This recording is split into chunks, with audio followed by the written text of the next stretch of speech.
우리가 대화를 하다 보면 대화의 주제는 어느덧 사라져버리고 대화 가운데 있었던 조그마한 표현 하나, 그 어떠한 그 행동 하나에 갇혀서 그래서 그 대화가 건설적으로 진행이 되지 않고 엉뚱한 방향으로 튀게 되는 그런 경험을 해보신 적이 있으십니까?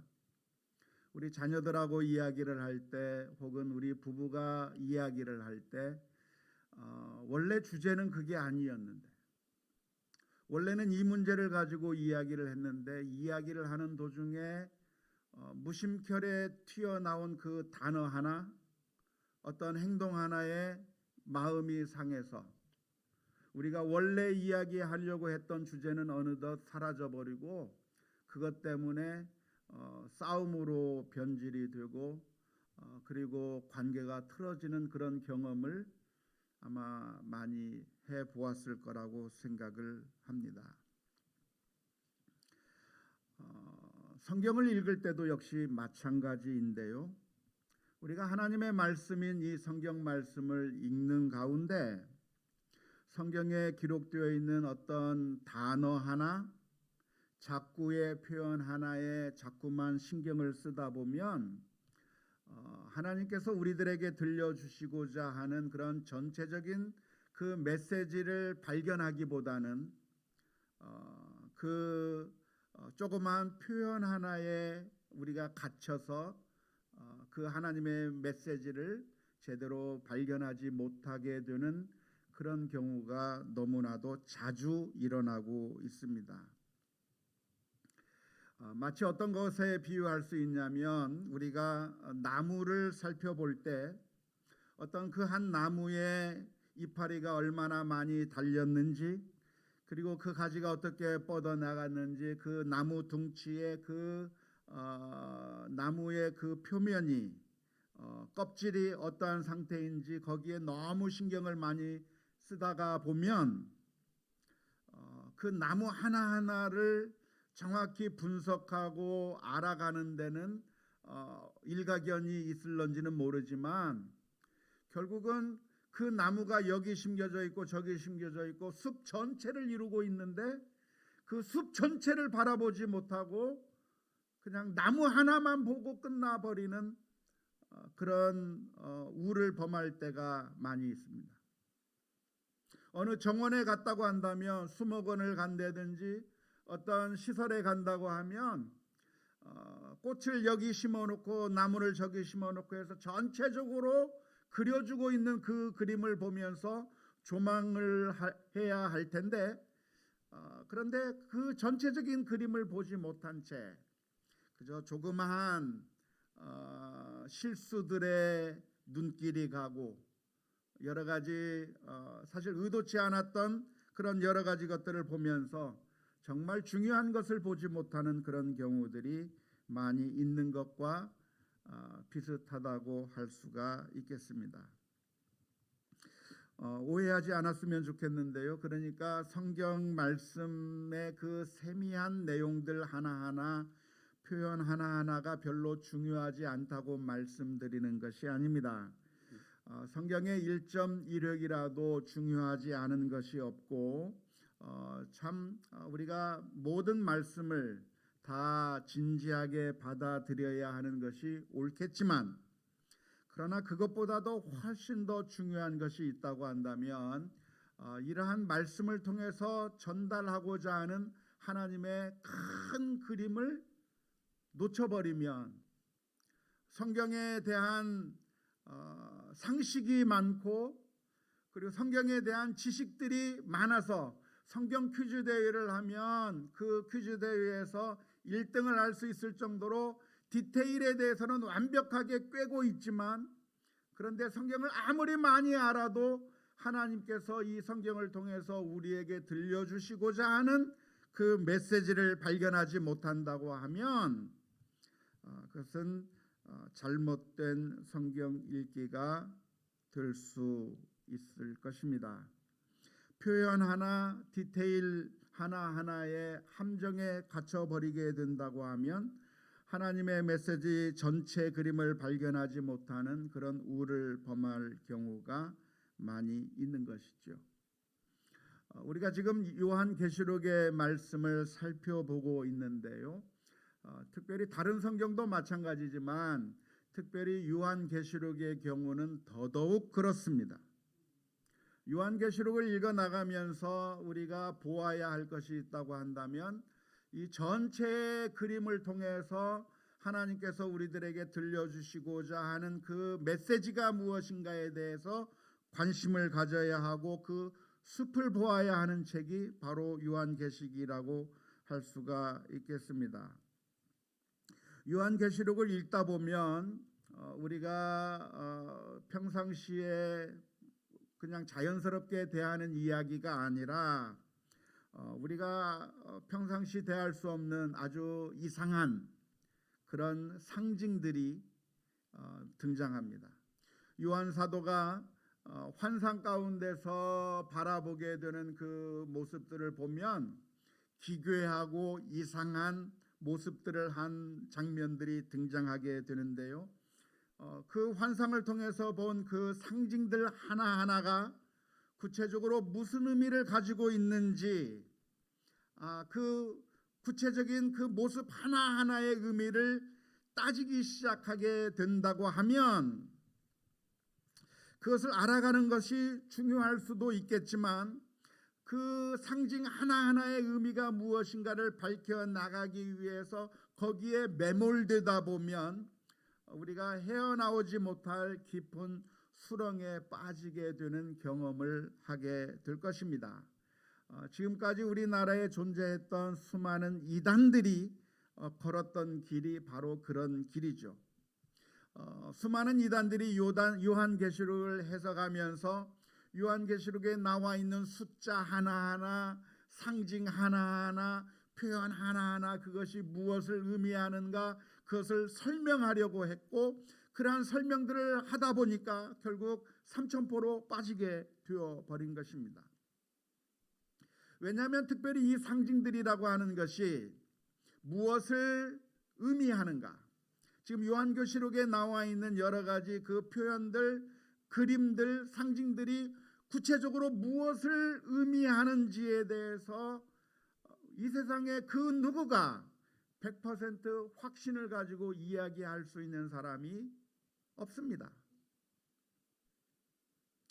그 상징들을 이 상징이 이것을 의미한다라고 설명을 하게 된다고 하면 그 설명이 객관적이고 타당하고 그 누구라도 인정할 수 있는 그런 해석이 나오는 것이 아니라 다만 주관적인 해석에 불과한 경우가 다반사이기 때문에 그렇습니다.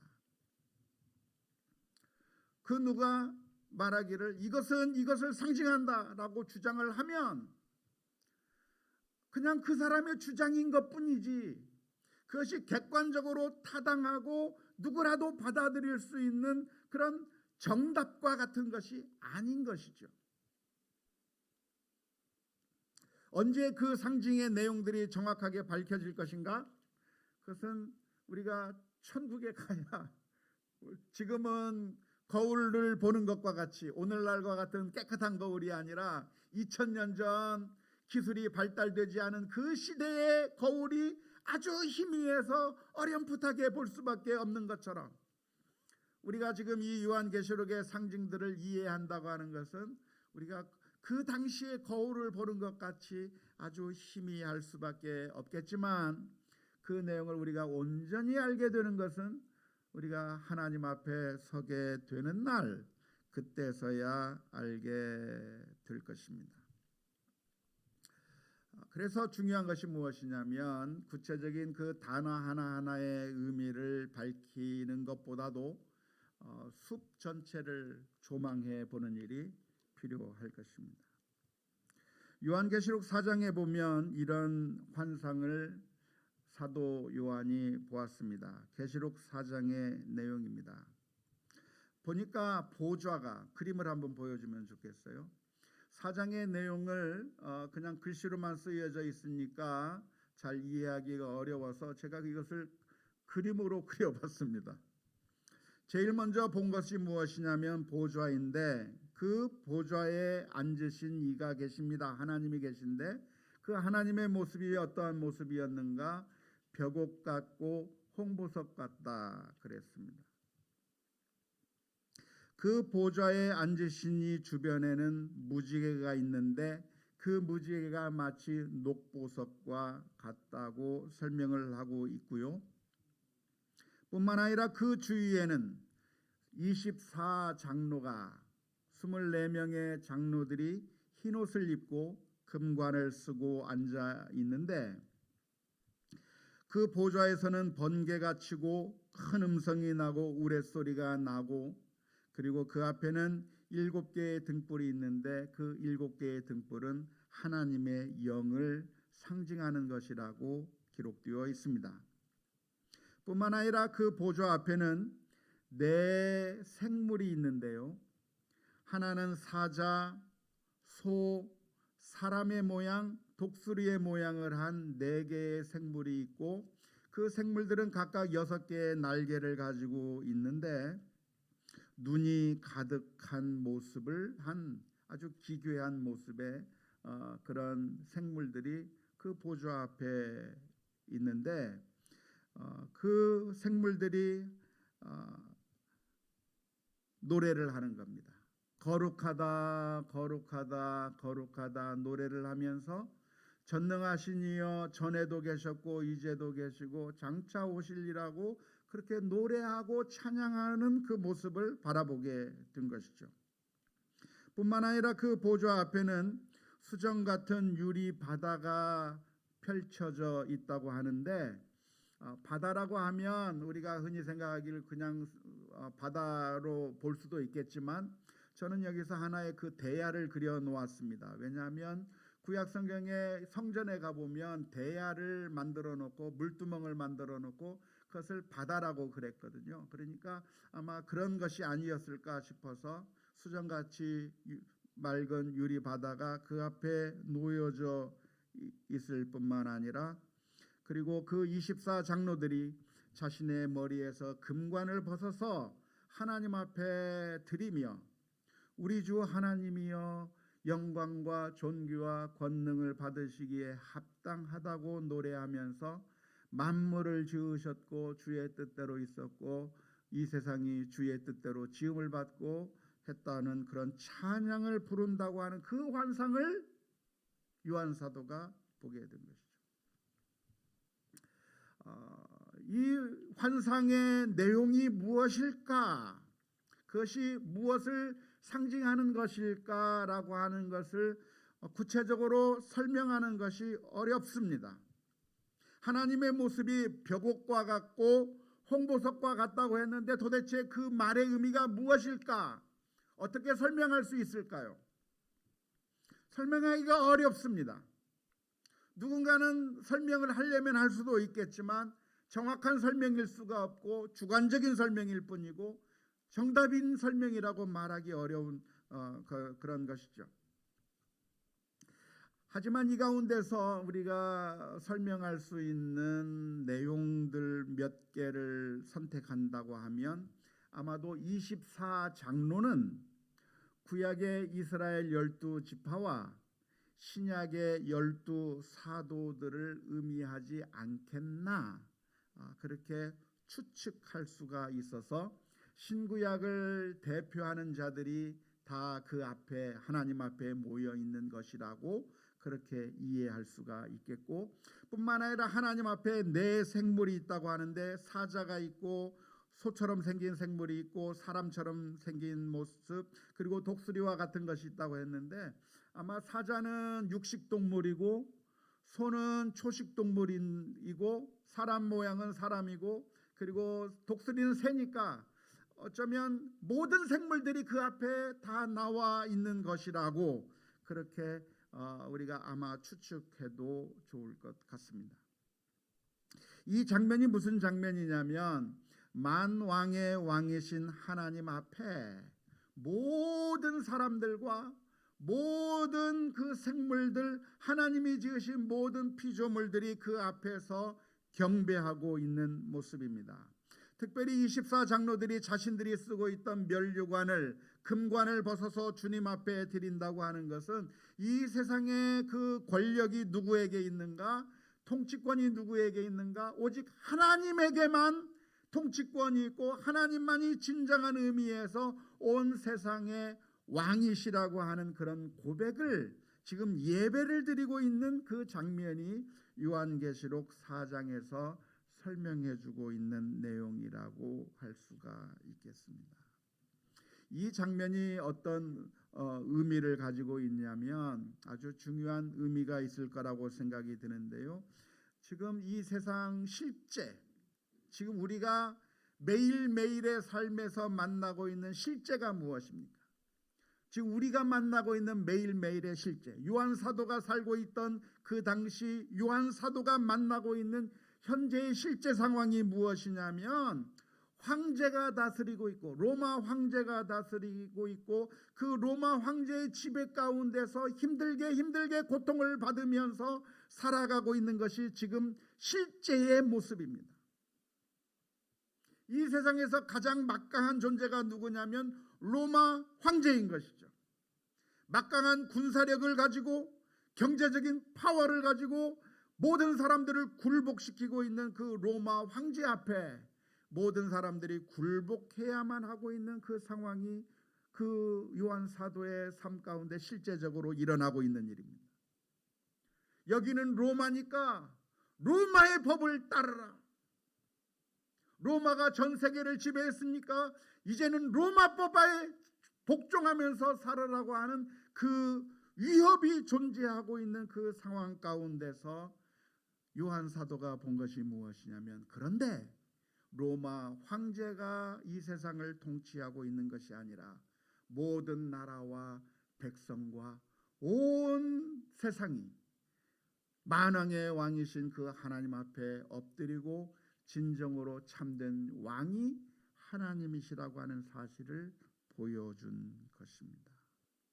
하나님은 어떤 하나님이십니까? 하나님께서는 온 세상을 창조하셨을 뿐만 아니라 지금도 다스리고 계시고 뿐만 아니라 궁극적으로 모든 권세가 하나님께 돌려지게 되는, 그리고 24장로들이 그 면류관을 벗어서 주님 앞에 드리는, 그래서 모든 권세가 하나님 앞에 굴복한다고 하는 그런 의미가 있습니다. 요한계시록 4장 11절 말씀입니다.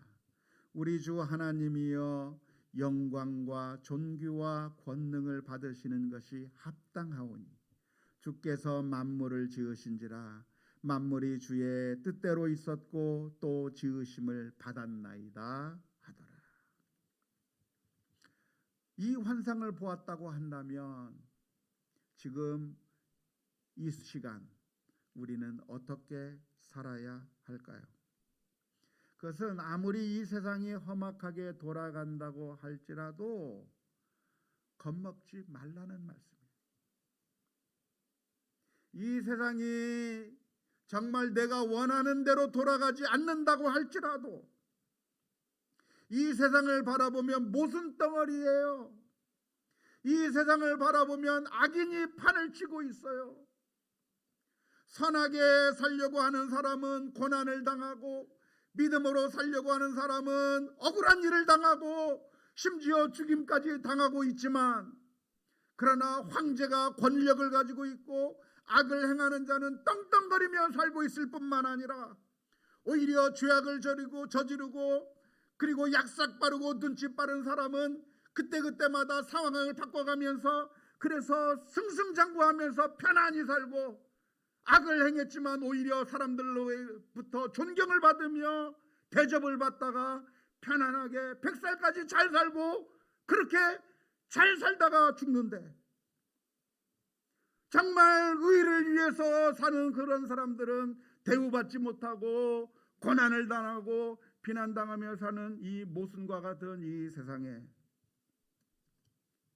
주님께서 보여준 환상이 무엇이냐면, 그러나 이 세상이 그런 이 악마에 의해서 다스려지는 세상이 아니라 결국은 주님께서 다스리고 계시다고 하는 사실을 보여주는 것이기에 최후의 승리를 믿으며 담대하게 믿음으로 살아가라고 하는 그런 메시지를 보아야 될 줄로 믿습니다. 요한계시록 5장에 보면 이런 그림을 볼 수가 있습니다. 또 한번 제가 요한계시록 5장을 그림으로 그렸는데요. 보좌에 앉으신 이가 있는데 그 보좌에 앉으신 이의 오른손에 두루마리가 놓여져 있는 겁니다. 그런데 그 두루마리에 7개의 인이 박혀 있는 것이죠. 인을 어떻게 칩니까? 촛농을 녹여서, 그래서 그 촛농을 인주를 박아가지고 그 인이 박히면 함부로 뗄 수 없고 오로지 허락을 받은 사람만이, 오로지 그 인의 주인만이 그 두루마리를, 그것을 펼칠 수 있는 그런 닫아놓은 것이 바로 인이 박힌 두루마리라고 할 수가 있겠습니다. 그 하나님의 손에 7개의 인이 박힌 두루마리가 있는데 천사가 나타나서 말을 하는 겁니다. 이 닫혀져 버린 두루마리를 도대체 누가 띄어서 그 인을 떼고 그 두루마리의 내용을 사람들에게 읽어줄 것인가? 누가 이 내용을 펼쳐줄 것인가? 라고 그렇게 이야기를 하는데 사도 요한이 바라보고 보니까 아무도 떼는 자가 없는 거예요. 저 정말 소중한 두루마리 같은데, 저기 정말 중요한 내용이 들어있는 것 같은데 그것을 뗄 수 있는 사람이 아무도 없는 것 같아서 사도 요한이 그것을 보면서 엉엉 울기 시작합니다. 그럴 때 24장로 가운데 한 사람이 나타나서 사도 요한에게 말하기를, 울지 마라. 왜냐하면 다윗의 뿌리가 있는데 그 다윗의 뿌리 가운데, 다윗의 뿌리라고 하는 것은 다윗의 자손이라고 하겠죠. 다윗의 자손 가운데 한 사람이 이 7인을 뗄 것이다 라고 하면서 어린 양을 가르치는데, 그 어린 양을 보니까 7개의 뿔이 있고 7개의 눈이 있고 일찍이 죽임당한 것 같은 그런 어린 양이 있어서 그 어린 양이 그 두루마리를 인을 띄고 띄는 것을 보는 것이죠. 24장로들은 금 대접과 현악기를 가지고 찬양하는데 두루마리 인봉을 떼기에 합당하시도다. 그 어린 양이 사람들을 피로 사서 하나님께 드렸고 제사장을 삼으니 결국 왕노릇 할 것이라고 하는 그런 찬양을 부르게 될 때에 24장로들과 내 생물 근처에 있던 천천만만의 수많은 천사들이 노래를 합니다. 어린 양께 능력과 부와 지혜와 힘과 존귀와 영광과 찬송을 받으시기에 합당하도다. 천사들이 노래를 하고 또 모든 피조물들이 노래하기를, 보좌에 앉으시니 어린 양에게 찬송과 존귀와 영광과 권능이 영원히 있을 것이라고 찬양하는 노래. 그러니까 다시 말하자면 이 요한계시록 5장의 그림이 무엇입니까? 두루마리의 그 인을 뗄 자가 없는데 누가 뗐어요? 어린 양이 띄었고, 그 어린 양이 띄어서 그것을 하나님의 뜻을 보여줄 때 수많은 사람들이 그 어린 양을 향해서 찬송과 경배를 올려드린다고 하는 내용이 계시록 5장의 내용입니다.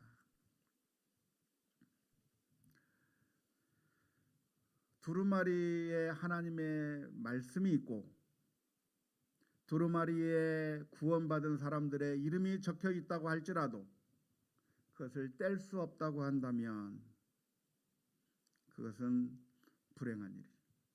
사도 요한이 울 수밖에 없는 이유가 무엇인가요? 아무리 저 천상에 화려하고 아무리 저 천상에 기쁨이 있다고 할지라도 그 안에 내가 들어간다고 하는 확신이 없다고 한다면 괴로운 것이죠.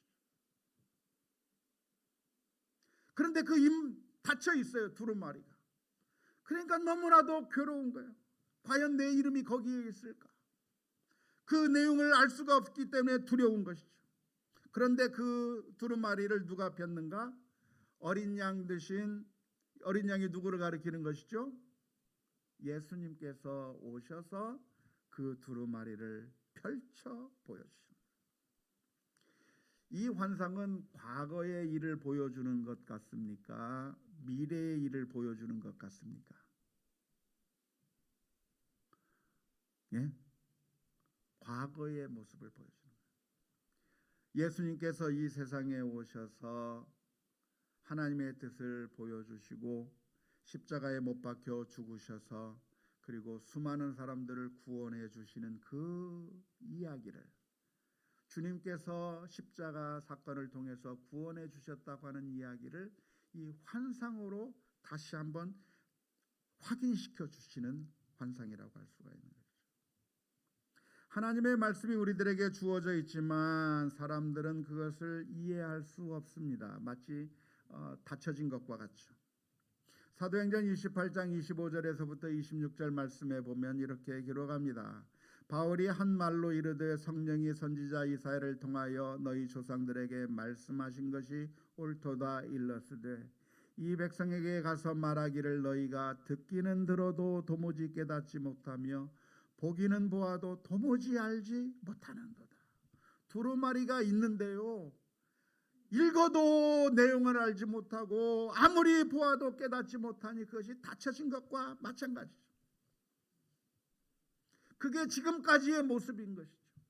하나님의 말씀이 주어졌지만 그리고 그 하나님의 말씀들을 사람들이 읽지만 깨닫지 못하기 때문에 마치 인이 찢겨서 닫혀있는 것 같은 그런 상황이 계속되고 있는 거예요. 특별히 누가 그랬습니까? 바리새인들이죠. 바리새인들은 성경에 정통한 사람들입니다. 성경을 많이 읽었고 성경 지식이 있었고 모든 내용들을 다 꿰뚫고 있었던 사람들이 바로 바리새인들이었습니다. 하지만 바리새인들에게 있어서 성경은 무엇이었습니까? 교만의 재료이었을 뿐이고 다른 사람들을 정죄하는 수단이었을 뿐이고 그걸 통해서 하나님을 만나지는 못하는 거예요. 하나님의 사랑 안으로 들어가지는 못하는 거예요. 두루마리가 마치 닫혀져 있는 것처럼 하나님의 말씀을 가지고는 있지만 그걸 통해서 영생을 얻거나 하나님과의 생생한 교제 안으로 들어가지 못하고 그저 교만의 재료로 다른 사람들을 정죄하는 정죄의 재료로만 사용되는 그런 모습들이 바리새인들의 모습 가운데 있었던 것이죠. 그런데 그 모습이 누구의 모습입니까? 바리새인들의 모습만이 아니라 사실 우리들의 모습인 것이죠. 우리들도 성경을 읽으면서 그 성경이 목적하고 있는 하나님께서 주시고자 하는 그 목적을 가지고 우리가 성경을 만나는 것이 아니라 우리가 바리새인들과 똑같이 행동하는 것이죠. 신학교를 다니고 신학 박사가 돼도 성경을 암송을 하거나 필사를 내도 1년에 몇 번씩 성경을 읽고 봉독을 해도 그러나 하나님의 뜻을 제대로 알지 못한다고 한다면 하나님의 목적을 얻지 못한다고 한다면 그것은 닫혀져 버린 성경, 닫혀져 버린 두루마리라고 할 수밖에 없는 겁니다. 우리에게는 시골주의 멘탈리티가 있습니다. 시골주의 멘탈리티. 무엇이냐면 시골주의하고 도시주의가 만나가지고 서로 이야기를 하는 겁니다. 도시주의가 시골에 놀러와가지고 자랑을 합니다. 야, 넌 어떻게 이런 시골에 사니? 서울에 가면 어마어마한 건물들도 있고 먹을 것도 많고 서울 자랑을 잔뜩 했습니다. 그러니까 시골주의가 눈이 휘둥그레졌습니다. 야, 서울이 그렇게 좋은 곳이야? 그러면서 내가 한번 서울에 놀러 갈 테니까 나를 반갑게 맞이해줘 하면서 시골주의가 서울에 올라갔어요. 근데 그 시골주의가 서울에 올라가서 무엇을 했을까요? 쓰레기통을 뒤지는 거예요.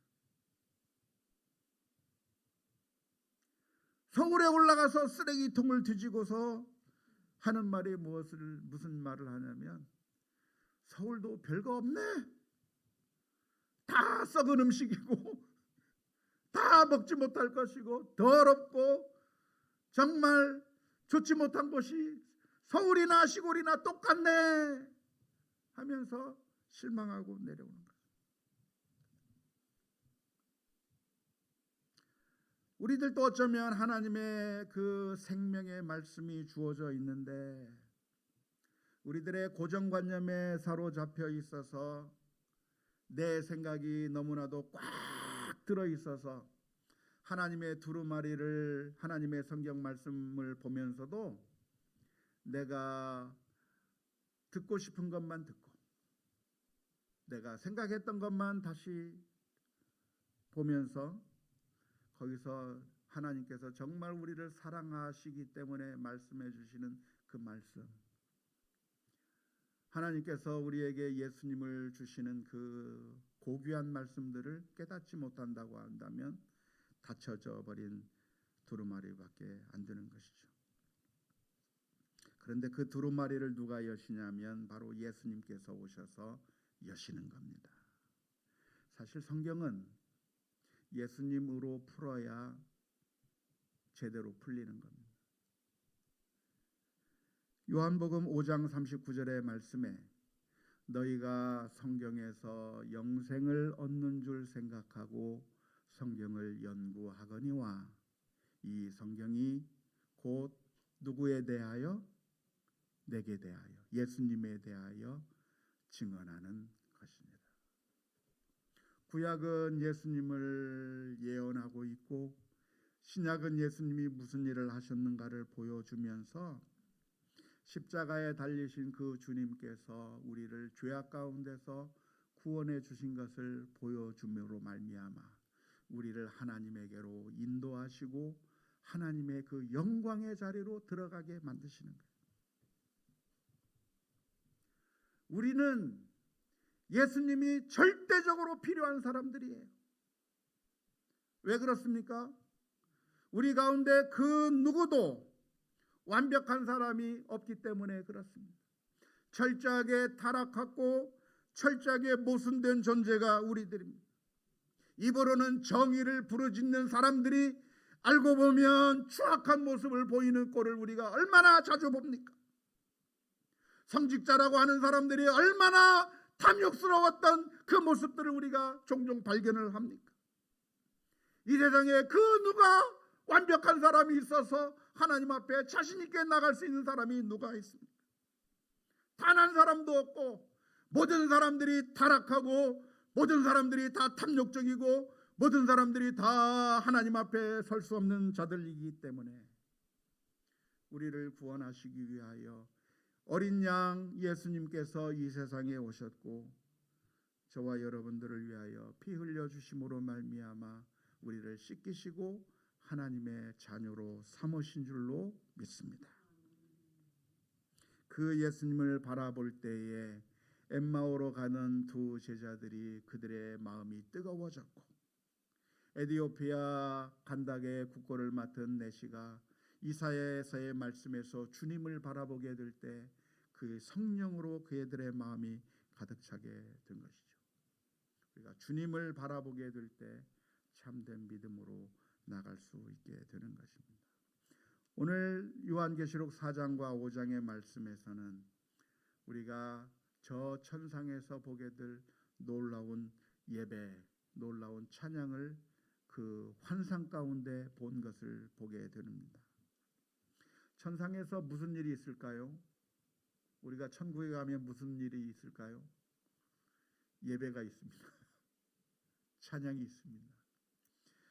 아마 우리 아이들한테 그런 말 하면 아이고 지겨워 나 천국 가기 싫다고 이야기할지 모르겠습니다.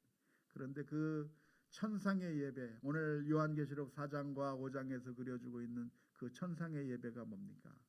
우리가 어디에 비유할 수 있냐면 아카데미 시상식에 비유할 수 있을 것 같아요.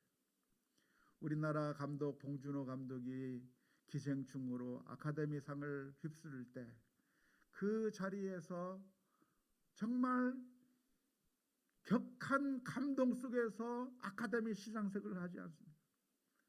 그 업적을 서로가 칭찬하면서 박수하면서 야 정말 잘했다고 박수치는 그 감격적인 그 장면. 한국 시리즈에서 우승하게 돼서 그 우승자들에게 트로피를 주고 메달을 선사하는 그 엄청난 그 장면, 올림픽에서 금메달을 따게 될 때 애국가가 울려 퍼지면서, 그래서 정말 기쁨과 환희로 그 장면을 바라보는 그 장면, 그것과 수천 배 수만 배 비교할 수 없는 어마어마한 영광이 그 천상 가운데 있는 것.